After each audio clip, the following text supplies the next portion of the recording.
देबोरगाव बियाबाव UPPL दोलोनि गोख्रोंथिया बांसिनदों। गुबुन गुबुन दोलोनिफ्राय 600निबो बांसिन सोद्रोमाफ्रा इउपिपिएल दोलोआव जयेन जाफैदों।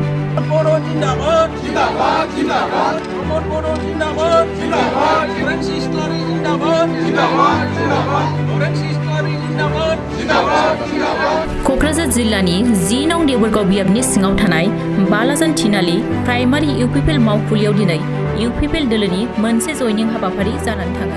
इउपिपिएल दोलोनि नीति आदर्श जौगालु आरो सुबुं अनसायलु खामानि मावनायखौ मोजां मोननानै गुबुन गुबुन आफाद गौथुम राजखान्थि दोलोनि सोद्रोमाफोरा इउपिपिएल दोलोआव आखाइ हमफैयो। 30 नं सानजा क'क्राझार विधानसभा बियाबनि एमएलए लरेन्स इस्लारि, देबोरगाव ब्लक इउपिपिएलनि आफादगिरि बिजित बसुमतारी, क'क्राझार जिल्ला इउपिपिएलनि नेहाथारि अमैल्य चक्रधर बिथांमोनहा गोदानै हाबफैनाय सोद्रोमाफोरखौ इउपिपिएल दोलोआव बरायनानै लायो।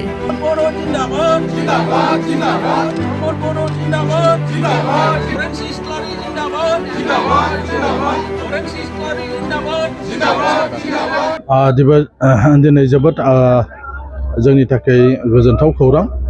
जोंनि बालाजान थिनालियाव 100 बारा दिनै सुबुंफ्रा इउपिपिएल हान्जायाव जगदान होफैदों।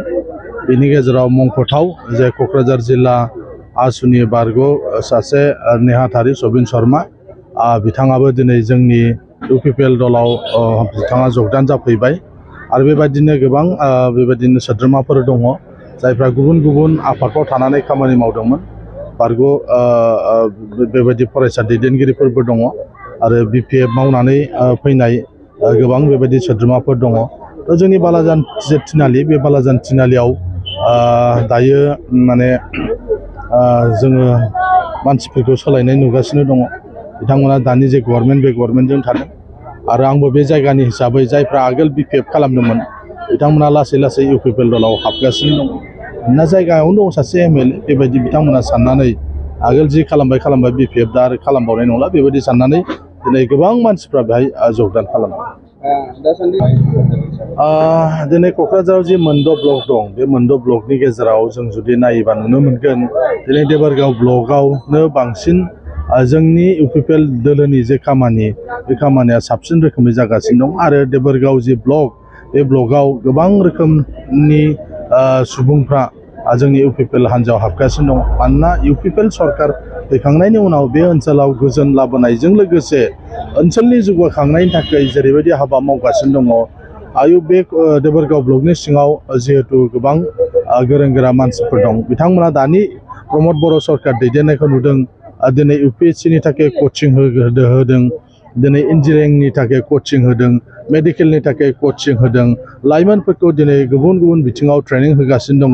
दिनै पिक मिशन, हेन्डलुम मिशन बायदि रोखोमनि मिशन लानानै जिहेतु खामानि मावगासिनो दं।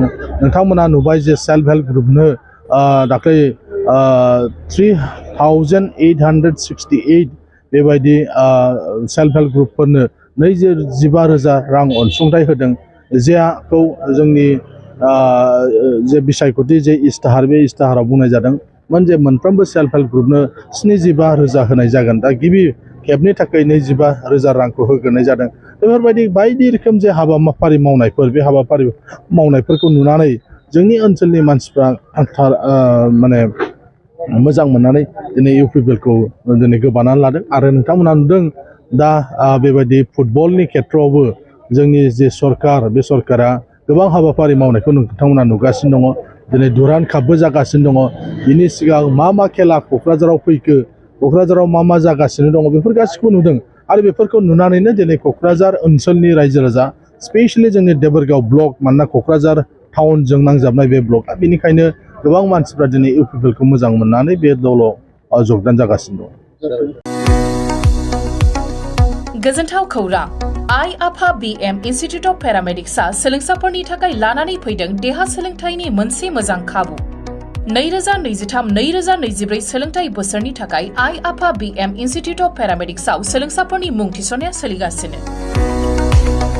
क'क्राझार सोहोरनि जेटी रोड गोजोनपुरी गांजेमा बाजारनि उल्था फारसे साखाथियाव थानाय आइ आफा बिएम इन्स्टिट्युट अफ पेरामेडिक्स सोलोंथाइ फसंथानाव सोलोंथाइ लानायनि गेजेरजों सोलोंसाफोरा साख्रि मोननायनि खाबुखौ खालामनानै लानो हागोन।